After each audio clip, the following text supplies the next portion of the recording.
Alors, je suis ravie de recevoir pour cette matinale spéciale sur la fête nationale de la Belgique, l'ambassadeur de Belgique en Israël, Jean-Luc Bodson. Bonjour. Bonjour madame. Merci d'être avec nous sur Radio Judaïka. Alors, j'allais évidemment, on va parler des relations entre la Belgique et Israël et je voudrais rappeler un petit point d'histoire que peu de gens connaissent. Meir Dizengoff, qui était le premier maire de Tel Aviv et pionnier du sionisme, était lui-même consul de Belgique. Est-ce que c'est un exemple des bonnes relations entre les deux pays et qui remonte au début de l'État d'Israël? Oui, même avant l'État d'Israël. Bon, évidemment, une autre page de l'histoire. C'est vrai qu'on est très fiers, on est très, très heureux du fait qu'il ait été consul honoraire de Belgique. C'était aussi l'ami du roi Albert. Il y a une petite place très sympathique d'ailleurs au centre de Tel Aviv qui leur est dédiée. Mais évidemment, on vit une toute autre époque aujourd'hui. C'est vrai que c'est un. Mais en tout cas, ça montre que nos relations, elles sont anciennes et que elles datent de la création de l'État d'Israël et elles prédatent même, puisqu'on avait une présence ici dans la Palestine mandataire, on avait un consul honoraire à Jérusalem, donc on est ici depuis très longtemps, effectivement. Alors, monsieur l'ambassadeur, quels sont les domaines où la Belgique et Israël coopèrent le plus? Alors, je vais dire que c'est surtout le domaine économique, c'est ce qui me marque le plus. Il y a ici en Israël, vous le savez, un écosystème des hautes technologies qui est absolument étonnant. Il y a une capacité de création qui est hors norme. On parle beaucoup de la Startup Nation, alors c'est aussi un sales pitch de la part des autorités israéliennes, mais il y a une réalité là. Moi, j'ai eu beaucoup de contacts avec des jeunes entrepreneurs, avec des startups, mais aussi avec des centres de recherche. Donc voilà, donc ça, ici, il y a à la fois une recherche de haut niveau, des scientifiques de haut niveau, mais aussi des startups. Et en Belgique, on n'a pas ce qu'on appelle la chutzpah, hein, ici, donc le culot pour se vendre, on est plus modeste, mais on a aussi tout un écosystème de haute technologie que je connaissais mal d'ailleurs, parce que j'ai blanchi sous le harnais de la diplomatie. J'ai commencé ma carrière en 88 et à l'époque, comme jeune stagiaire, on allait visiter les pâtés des Nutons et les tapis Beaulieu et on ne parlait pas tellement de haute technologie. Il y avait déjà, bien sûr, l'industrie pharmaceutique, etc. Et je suis allé en avril dernier, j'ai fait un peu le tour de différents incubateurs, de différents centres de haute technologie dans le pays et j'ai été très, très étonné. Voilà. Et donc, depuis que je suis ici, ça fait 3 ans maintenant, on organise régulièrement des tables rondes à la résidence avec les attachés commerciaux euh, pour mettre ensemble des sociétés israéliennes, des sociétés belges qui ont qui peuvent, voilà, qui ont des technologies complémentaires et qui souhaitent mettre en œuvre des partenariats. Et c'est quelque chose que j'aime beaucoup faire parce que on est dans le positif. Il s'agit si c'est dans la médecine, de sauver des vies humaines, de trouver des méthodes révolutionnaires pour détecter le cancer. S'il s'agit de l'environnement, il s'agit de sauver la planète. Et donc, ce sont en général des gens qui ont un idéal. Hein, pour être un jeune entrepreneur, il faut croire à quelque chose, il faut avoir vraiment et être prêt à se sacrifier pour arriver à cet idéal. Donc ça c'est un domaine qui marche bien. Il y a aussi le domaine culturel. Pas plus tard que la semaine passée, il y avait la cérémonie d'inauguration du Festival du film de Jérusalem. Et les frères Dardenne ont été mis à l'honneur. Je veux dire, il y avait des Très belle milliers et des soirée. milliers de personnes. J'étais très fier d'être belge et j'étais très fier aussi que les Israéliens aient la capacité de reconnaître un cinéma de qualité qui n'est pas toujours facile. Hein. C'est un cinéma de cinéphiles. Le cinéma des frères Dardenne, ce n'est pas un cinéma pour se détendre Mm. et que ce soit reconnu. Voilà, et moi-même je suis musicien de jazz et donc j'ai de bons amis ici musiciens déjà en Israël. Et je travaille à ce qu'on puisse faire venir des musiciens belges, par exemple pour le festival de jazz de Haïfa. Voilà, ça c'est un autre domaine où on a beaucoup d'atomes crochus. Il y a ici une grande qualité artistique à beaucoup de domaines et de part et d'autre. Voilà, ça c'est deux domaines que je citerai. Euh, voilà. Est-ce que vous pouvez nous parler un petit peu du voyage des forces de sécurité belges qui a eu lieu en Israël récemment? C'était une initiative du ministre de la Diaspora, Amichai Shikli, mais j'imagine que vous et votre équipe, vous avez travaillé avec eux sur cette organisation. En fait, l'initiative, elle est venue d'un membre juif de la communauté belge d'Anvers, qui, j'imagine, qui était d'ailleurs présent, et qui donc, partant du principe que l'armée allait arrêter de patrouiller dans les rues et que ce serait désormais la police qui serait chargée de nous protéger du terrorisme, tout le monde, mais aussi plus particulièrement de la protection des synagogues et des centres juifs. Donc il a eu cette idée de dire que ce serait bien de faire venir des policiers, la police locale, en Israël pour un séminaire sur la lutte contre le terrorisme et l'antisémitisme. Donc, l'idée, c'est surtout les attentats. Voilà. Et donc, il a approché des chefs de corps de différentes communes flamandes, dont Anvers, mais il y avait aussi Knokke, Heist, etc. Et une fois que le chef de corps était d'accord, ils ont demandé l'autorisation au bourgmestre. Et alors, ils sont venus. Et alors, c'est effectivement Amichai Chikli qui a pris le relais pour organiser cela avec son équipe. Et donc, moi, je suis allé. Moi, j'ai rien organisé, je veux pas, mais évidemment, ça a donné lieu à la visite du maire d'Anvers, Bart de Wever, qui est venu. Et là, évidemment, je l'ai accompagné. On a préparé une visite qui était une visite bilatérale, mais qui se faisait à cette occasion-là. Ça a été pour lui une occasion de venir en Israël. Je vous en parlerai d'ailleurs après. Voilà. Et donc, je trouve ça formidable parce que nos policiers, c'était un peu surréaliste de voir tous ces policiers belges en uniforme, en grand uniforme belge, en Israël, dans la banlieue de Jérusalem, là, dans les montagnes, en pleine campagne. Et ils ont eu du bon temps. Je crois qu'ils ont eu des bons moments. Ils ont été visiter la mer Morte, ils se sont baignés, ils ont pris les bains de boue. Mais ils ont aussi des échanges entre techniques policières où ils ont vu les différences qu'il y a entre les techniques israéliennes et belges. Et je suis sûr, évidemment, que c'est une façon de les sensibiliser à l'antisémitisme. Lorsqu'on parle d'antisémitisme, c'est ce que j'ai dit dans le petit discours que j'ai fait là, à la cérémonie de clôture, c'est qu'en Belgique, finalement, on a tous les instruments top-down pour lutter contre l'antisémitisme. On a un plan fédéral, il y a un plan européen, on a des lois qui répriment, par exemple, le déni de l'Holocauste, ou même toutes les expressions de racisme et d'antisémitisme. On a des institutions, UNIA, etc. Mais ce n'est pas suffisant. Il faut aussi une approche bottom-up, où il faut gagner le cœur des communautés. Il faut que ça devienne cool d'être juif, et pas simplement qu'on n'ose pas dire sa haine du juif parce que sinon on va aller en prison. Là, c'est trop tard. Il faut aller agir en amont. Et il y a ce jeune belge israélien qui est CEO du CAM, le Combat Antisemitism Movement, qui n'est pas une ONG, qui est un groupement, et qui veut justement insister sur cet aspect auprès de toutes les institutions qui luttent contre l'antisémitisme. Il faut travailler avec les clubs de sport, avec des clubs de jeunes, avec vraiment le grassroots, avec les communautés locales.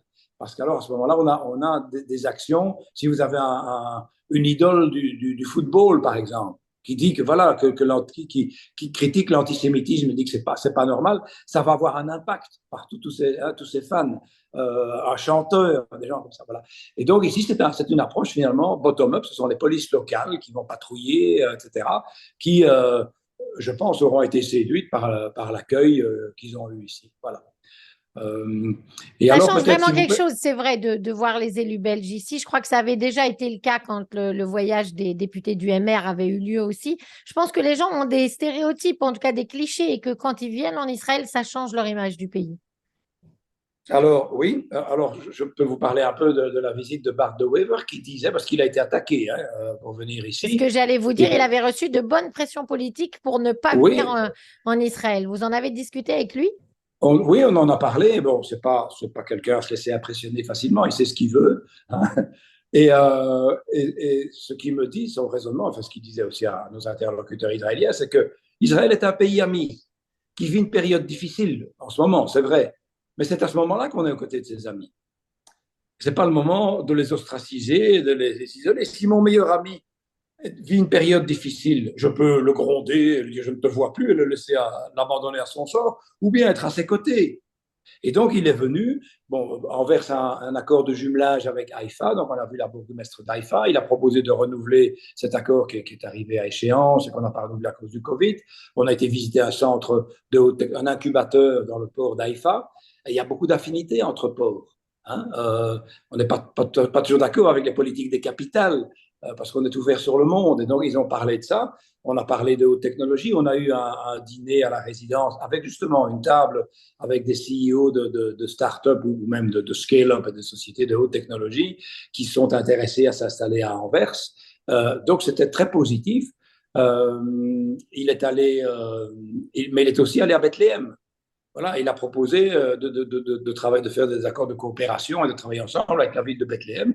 Et donc, je trouve que cette visite était très utile. On a vu, par exemple, suite à une de mes recommandations, un ami à moi qui est le professeur Uriel Simonson de l'université de Haïfa et qui est le directeur du laboratoire pour le dialogue interreligieux. Et son idée, c'est que surtout dans cette région du monde, les leaders religieux ne s'adressent pas seulement à la spiritualité des gens et aux aspects spirituels, mais ils fournissent des services à leur communauté. Et si on arrive à les inciter à travailler ensemble, les communautés vont apprendre à travailler ensemble. Évidemment, Haïfa est la ville où il y a le plus de convivialité, où il y a le plus de vivre ensemble entre les différentes religions. D'abord, il y a aussi les Ahmadis, les Bahaïs, qui n'y a pas dans le reste du pays, mais il y a la communauté arabe, il y a une communauté chrétienne, melkite, maronite, etc. Et il y a des druzes dans les villages avoisinants. Et donc, ils vivent beaucoup plus ensemble. Et donc, je trouvais ça intéressant. Et donc, on a organisé une rencontre avec le maire, parce que finalement, le maire d'une ville où il y a des juifs, il y a des musulmans à Anvers. Et donc, je dis, ça peut l'intéresser, ce genre d'idée. Voilà. Alors, pour parler, je vais être franc, des relations de gouvernement à gouvernement, c'est clair que je ne suis pas dans une situation difficile parce que mon gouvernement, le gouvernement belge, est très critique de ce gouvernement-ci. Et honnêtement, moi, je suis aussi critique. Je ne suis pas d'accord avec les politiques, toute une série de politiques. Bon, il y a tout ce qui est la réforme, je veux dire, institutionnelle de la justice. Là, je suis un observateur. C'est aux Israéliens à décider ce qu'ils veulent de leur pays. Mais ce que je leur dis, c'est qu'en Belgique, on a eu notre dose de conflit entre francophones et flamands, et on est toujours arrivé à les solutionner de façon pacifique et par des compromis. On a réformé notre constitution 7 fois, je crois, ou peut-être plus même, mais pas par la majorité qui imposait ça à une minorité. Donc c'était suite à un dialogue inclusif avec des mécanismes, etc. Et je crois que ce pays a besoin de guérison. Il y a des fractures pour le moment qui sont en train de ressurgir entre les Mizrahi et les Askénazes, entre les séculiers et les ultra-orthodoxes, entre la gauche et la droite. Et c'est très, très fort. Et j'en suis désolé. Et ça peut être dangereux. C'est très facile de polariser une société. On l'a vu, c'est un phénomène qui est un peu partout. C'est beaucoup plus difficile de guérir après. Et donc, il y a besoin d'un dialogue. Et il y a des choses qui se passent très intéressantes. Il y a des initiatives dans la société civile avec un dialogue qui est porteur d'espoir, qui fait que je ne suis pas tout à fait pessimiste. Mais il y a là. Mais c'est ambassadeur, je me permets de vous dire, c'est une affaire intérieure israélienne. En quoi ça concerne la Belgique? Alors, tout à fait. Alors, c'est une affaire intérieure et si Israël décide demain de devenir une monarchie absolue de droit divin héréditaire, ben, on peut juste prendre. On en est loin. Voilà, c'est une affaire interne, mais elle a quand même une conséquence. D'une part, parce que ce qui nous unit, c'est la démocratie. Et on est pour le moment, au plan mondial, on observe un alignement entre, d'une part, des régimes autocratiques et d'autre part, des démocraties. Ce n'est pas l'Ouest contre l'Est. Le Japon et la Corée sont avec l'Europe et les États-Unis, ne sont pas à l'Ouest géographiquement, ce sont des démocraties. Donc, à partir du moment où Israël est une démocratie, et je le vois moi dans le conflit avec l'Ukraine, on voit où le cœur des Israéliens se trouve. Hein. Alors, je comprends qu'il y a des raisons de prudence géopolitique, etc. Donc, si jamais, moi personnellement, je ne connais pas de démocratie sans check and balance.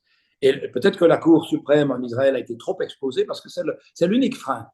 Si vous avez un gros camion que vous descendez la pente uniquement sur vos freins, ils vont lâcher. Il faut freiner avec le moteur aussi, il faut plusieurs. Et dans une démocratie, c'est comme ça. Nous avons, ou les États-Unis, il y a un État fédéral, il y a un régime présidentiel. Donc il y a toute une série de mécanismes qui font contrepoids à l'autorité de l'exécutif. Ici, le Premier ministre a tous les pouvoirs. Il a la majorité à la Knesset, il n'y a qu'une chambre, il n'y a pas deux chambres, ce n'est pas un État fédéral. Il y a une discipline de parti très forte, comme chez nous d'ailleurs. Et donc le seul contre-pouvoir était la Cour suprême, ce qui l'a amené à être exposé, à être perçu comme étant, etc. Donc, à mon avis, il y a place pour une réforme constitutionnelle, mais elle devrait se faire sur base d'un consensus, et pas comme ça à la hussarde, comme ça se passe. Mais ça, donc effectivement, donc on est impliqué dans la mesure où on a des valeurs communes, et si Israël devait s'en éloigner, ça posera un problème. Et deuxièmement, ça aura aussi un impact sur la question palestinienne. Parce que donc, nous tenons au respect du droit international humanitaire. On considère que la Cisjordanie, ce qu'on appelle ici maintenant de plus en plus la Judée et la Samarie, sont un territoire occupé, qu'il y a des obligations. À partir du moment où il n'y a plus une indépendance de la justice pour rappeler ça au gouvernement, et dans le gouvernement, il y a une bonne partie de ce gouvernement qui a un programme très clair d'annexer cette partie, hein, qui ne s'en cache pas d'ailleurs, là ça nous concerne. Parce que nous, en tant que nous avons reconnu Israël sur base du plan de partage de la Palestine, et donc on est quelque part responsable de veiller au respect de l'ordre international avec le reste de la communauté internationale. Mais vous avez raison, pour le moment, on doit être très prudent parce que justement, une des parties du débat, c'est entre les Mizraïs et les Askénazes européens. Et donc, si on intervient, nous, Européens, on va faire plus de tort que de bien parce qu'on va être, vous autres Européens, voilà. Et donc, je crois qu'il faut laisser aux Israéliens, et ils le font, ils sont parfaitement capables de le faire, croyez-moi, ils doivent crever cet aspect, ils doivent eux-mêmes solutionner et choisir leur chemin. Voilà, donc ça c'est un aspect. Le deuxième chose, c'est évidemment les politiques de ce gouvernement à propos de la question palestinienne, à propos de où là, le gouvernement belge et la classe politique belge en général est très très critique. Moi, je ne cherche pas à défendre ce gouvernement.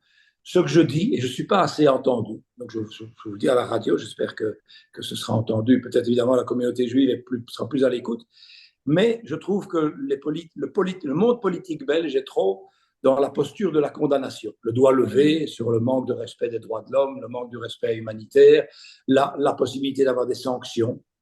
Et ce que je connais d'Israël, c'est que un Israélien et même un Juif en général, si vous le sanctionnez, il va se fermer comme une huître. Vous n'en aurez plus rien. Si vous lui ouvrez son cœur, tout est possible. Et à partir du moment où on menace de sanctions, on n'est pas dans l'Afrique du Sud. D'abord, il n'y aura jamais de consensus international pour mener un boycott contre Israël.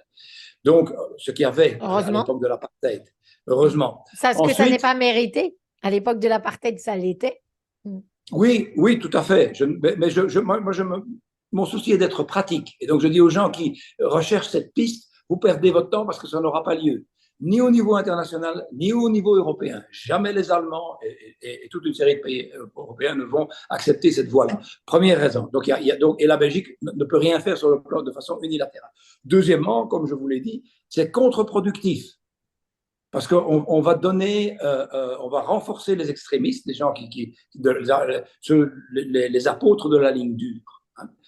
Et donc, moi, je crois qu'il y a lieu pour influencer le gouvernement, ou en tout cas l'opinion publique, sur la nécessité… Surtout, je me permets de vous interrompre, monsieur l'ambassadeur, surtout que souvent, quand on est dans cette critique systématique contre Israël, on va très vite jusqu'à l'antisémitisme. On le voit, en fait, que la ligne est très fine, en fait. La plupart des gens qui sont pour le boycott, etc., ont des discours qui sont proprement antisémites.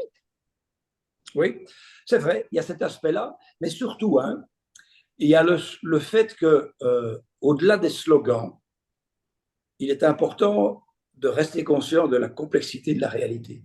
Si maintenant l'armée israélienne se retire complètement des territoires occupés, est-ce que tout va aller bien? Est-ce que quelqu'un oserait me dire que tout va aller bien? Non, rien n'est résolu.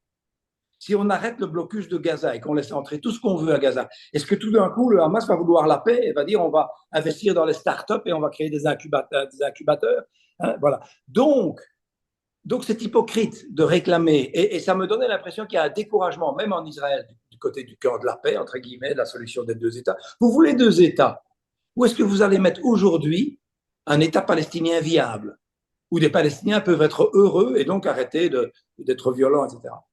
Et donc, il faut se poser ces questions. Et ce qui me rend positif, c'est qu'il existe en Israël, je viens de rencontrer, je ne vais pas vous citer le nom, mais un certain nombre d'acteurs, des ONG, dont la plupart travaillent dans la plus grande discrétion pour éviter la polémique et la polarisation, qui recherchent des solutions à long terme, en profondeur. Et je crois que dans ce pays, beaucoup de politiciens, de part et d'autre, aussi bien du côté palestinien qu'israélien, sont déboussolés. J'ai vu des gens, même des gens de la droite israélienne, les Palestiniens ils critiquent, mais je dis, mais qu'est-ce que vous avez comme solution? Ils n'en ont pas. Tout ce qu'ils me disent, si on doit tenir le coup 5000 ans, on va tenir le coup 5000 ans. Honnêtement, j'espère que ça ne va pas durer 5000 ans. Et donc, il y a des gens ici qui réfléchissent à des solutions qui associent tous les acteurs, même les plus extrêmes, aussi bien du côté israélien que du côté palestinien, et qui cherchent de façon progressive, qu'est-ce qu'on peut, sans parler même de deux États, parce que vous excluez, sans rien exclure. Est-ce que vous voulez la paix ou non? Vous voulez dire, et tout d'un coup, vous seriez surpris que dans des groupes de colons, du Yécha, dans des groupes de haut placés de l'autre côté de ça, que des gens sont intéressés. Dire, OK, on pourrait éviter la violence. Oui, d'accord. Et donc, il y en a plein comme ça. Et ce que je dis à nos politiciens, c'est soyez aux côtés de ces gens-là. Soutenez-les. Soutenez-les moralement, soutenez-les financièrement, parce que ce sont eux qui permettront de débloquer la situation. Ce sont des gens d'ici, ce sont des Israéliens et ce sont des Palestiniens qui trouveront la solution pour ce conflit qui devra être solutionné, parce que si on l'oubliait, comme beaucoup de gens, je comprends qu'on l'oublie, parce qu'on a beaucoup essayé, il y a eu des processus de paix, mais si vous avez une infection, vous mettez une pommade, vous prenez des antibiotiques et l'infection est toujours là, l'oublier, ce n'est pas une solution, parce que vous allez en mourir. Il faut trouver une solution. Et donc, pour moi, je vois que cette absence, ce conflit, pour lequel on a arrêté de rechercher une solution, est une gangrène qui fait souffrir les Palestiniens d'un côté, mais aussi qui peut hypothéquer la pérennité du projet sioniste. Et donc, il faut s'y attaquer. C'est compliqué. Je crois qu'il faut reconnaître que c'est compliqué. Personne n'a la solution. Mais on peut aider. Et il y a des gens super brillants dans ce pays qui y travaillent dans le calme. Et au lieu d'être dans la posture, oh, je vous condamne, il faut aider ces gens-là. Voilà. Et ça, c'est mon message. C'est le moment d'être aux côtés d'Israël. Pour la réforme de la justice, c'est à eux, bien sûr, mais il ne faut pas leur en vouloir. Voilà, c'est une difficulté qu'ils ont. On a tous eu ça. Mais pour cet aspect du conflit, même avec ce gouvernement-ci, je crois qu'il faut être à leur côté. Et alors, je vais vous donner j'ai eu un entretien avec le ministre Amichai Chikli, qui s'est très bien déroulé. J'avais des appréhensions parce que je ne suis pas partisan de la langue de bois, etc. Mais je ne lui ai pas fait de critique. Non, c'est un jeune type qui est. Et vous savez ce que j'ai fait? Je lui ai dit de quel sionisme je rêvais. On peut rêver. Et il m'a écouté. Il ne m'a pas interrompu. Et à la fin, il m'a dit, vous êtes une personnalité fascinante. Et on est quitté les meilleurs amis du monde. Je ne dis pas qu'il va complètement changer sa politique.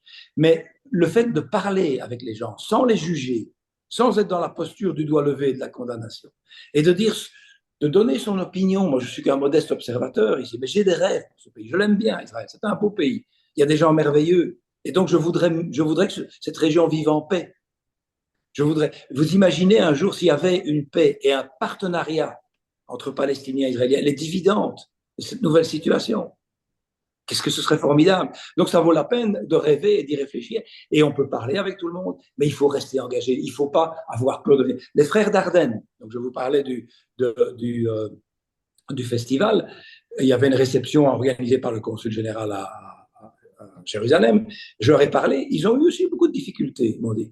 Des amis, quoi, tu vas en Israël, la puissante occupante. On dit, mais nous, les organisateurs du festival du film de Jérusalem se sont battus des années pour garder leur indépendance. Donc nous, on les soutient, on veut être à leur côté en ces moments difficiles. C'est bien. Voilà, donc mon message, c'est pas le moment d'abandonner Israël, il faut rester aux côtés des forces positives dans ce pays. Merci beaucoup, monsieur l'ambassadeur Jean-Luc Bodson, ambassadeur de Belgique en Israël. On vous souhaite une très bonne fête nationale et on vous dit à très vite.